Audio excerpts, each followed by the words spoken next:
Hi, welcome back to my channel, Cosmic Insight Astrology. This is Christina. Today, we're going to talk about the very first full moon of 2023.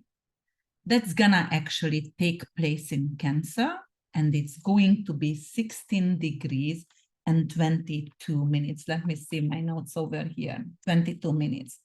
So January 6th, actually at 7 p.m. in Eastern Standard Time. All right. So let's see what kind of opportunities and challenges this full moon going to bring for us. So I will mention again what is a full moon. The full moon is when the sun and the moon is opposing each other in heaven. All right.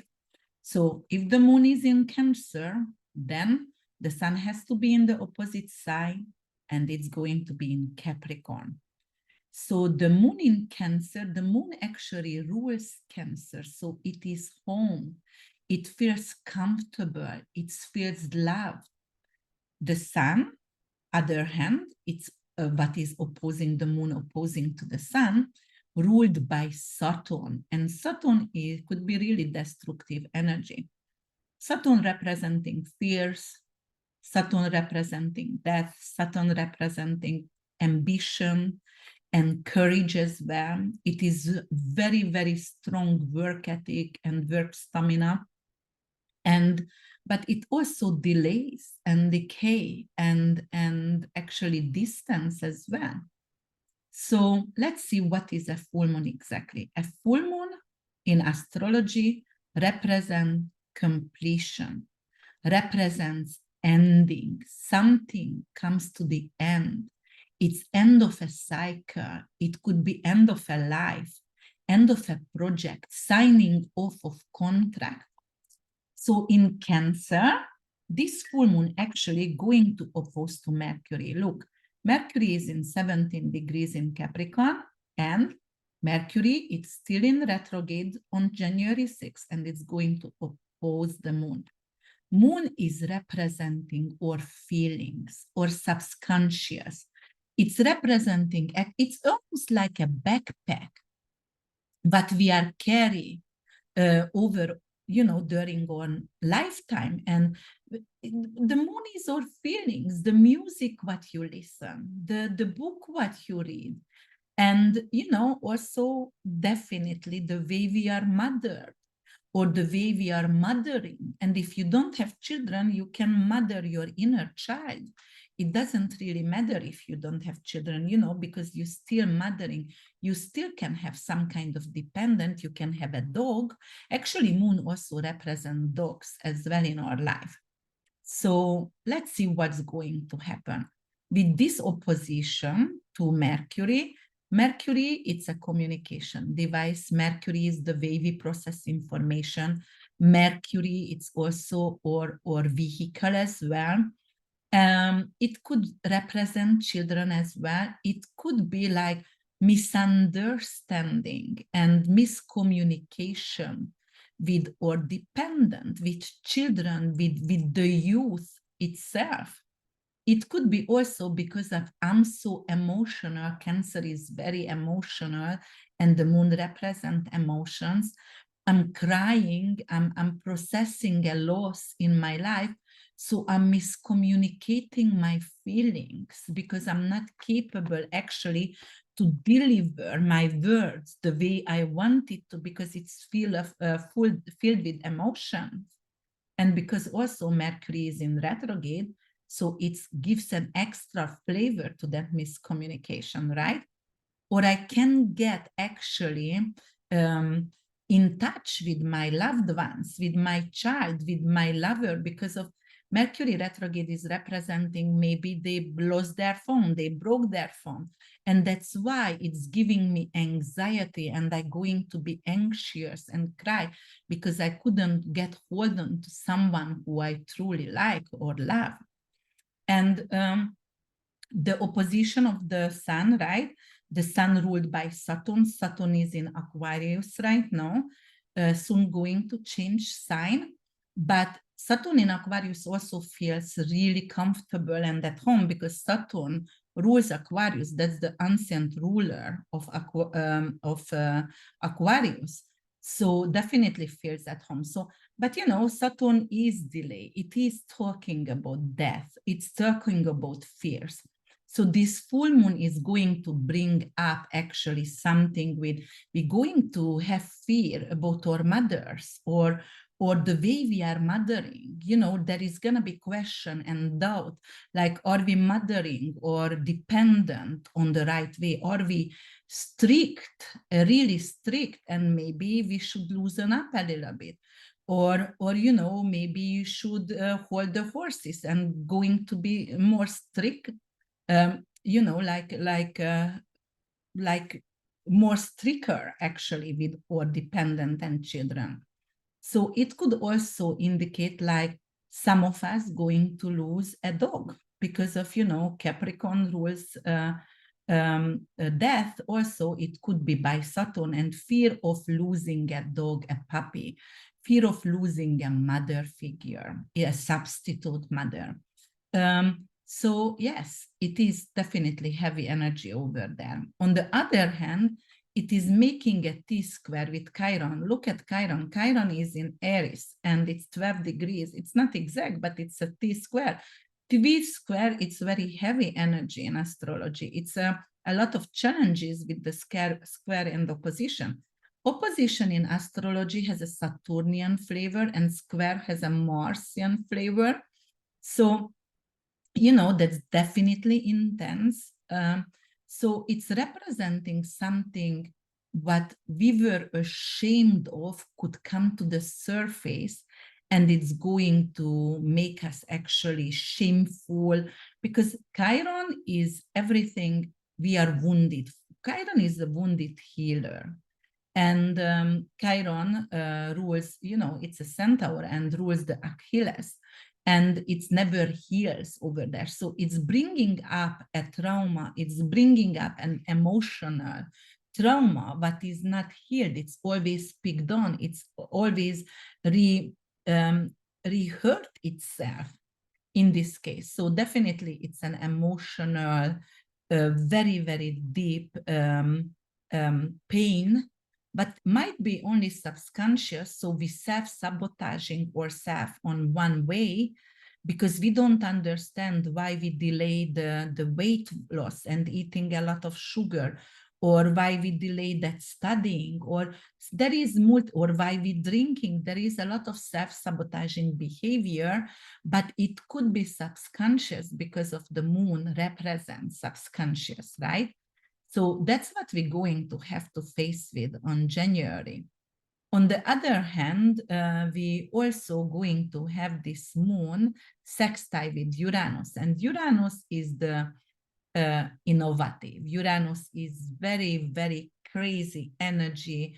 It's the chaos, it's the rebel, it's an innovative energy. It is a scientific energy over here.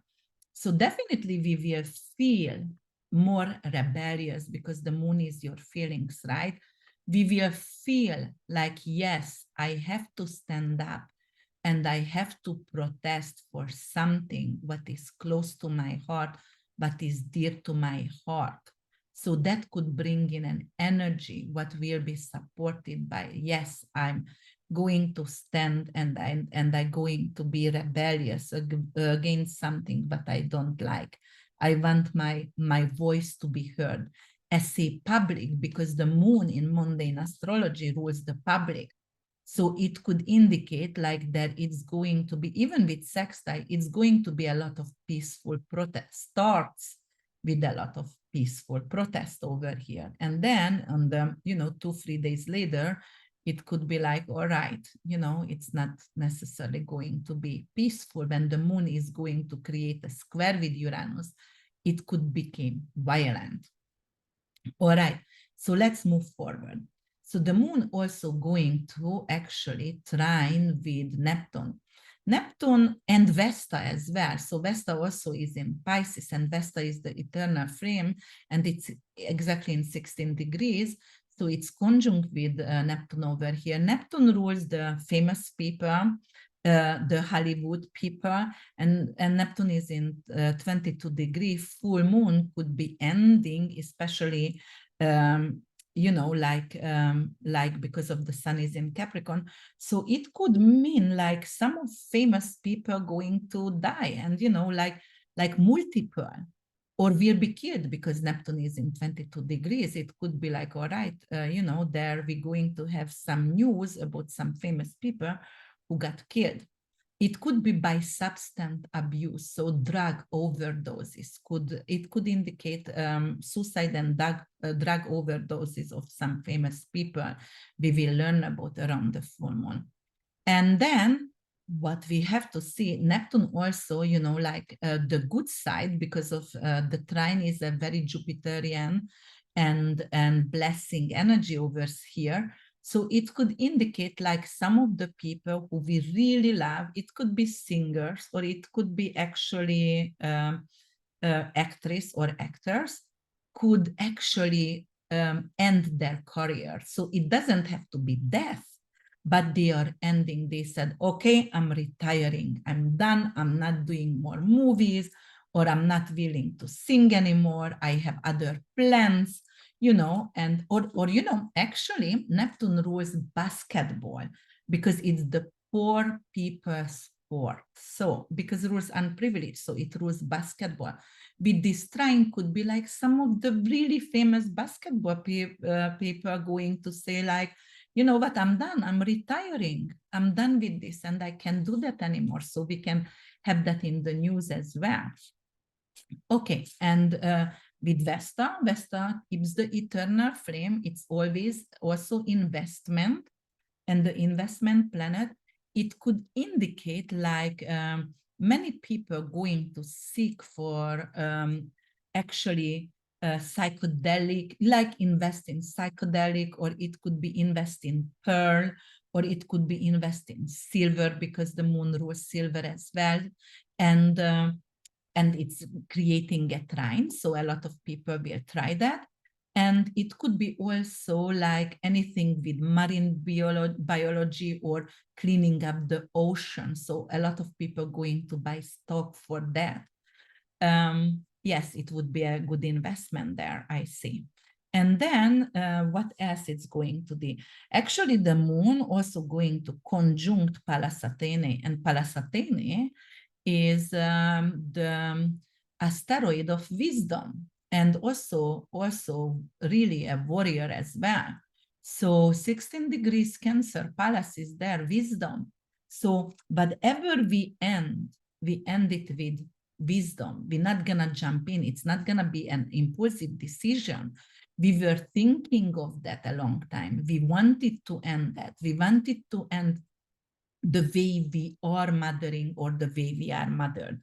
We wanted to end that relationship. We wanted to end that hardship, so it's not coming out of the blue. We were thinking of that for a long time already. Pallas is really wise, so, and warrior, so it stands up for its feeling and its belief. So there is wiseness in it as well. So that could be very, very auspicious here. And as I said, it's gonna trine with Vesta, but we were talking about that. All right, guys, so there is a lot of really good aspect with it, with this first full moon of the year. But of course, like every single astrological aspect and planets has lows and highs in vibration. So it's belong of you how you're going to manifest. An optimistic person going to manifest even the worst aspect better than a pessimistic, the best aspect. Listen, that's so it is definitely about you. It is your way, the way you are actually move your destiny over here. So write your destiny over here. So just try to concentrate on the positive, no matter what, and knowing whatever has to live your life, it will. And just go with the flow and let it go and give thanks. It served you before, and be grateful for it. Okay, guys, I'm going to make new videos and I'm going to make a short video about 2023. So just look out for that right before New Year. I hope your New Year so far going very well. Talk to you soon.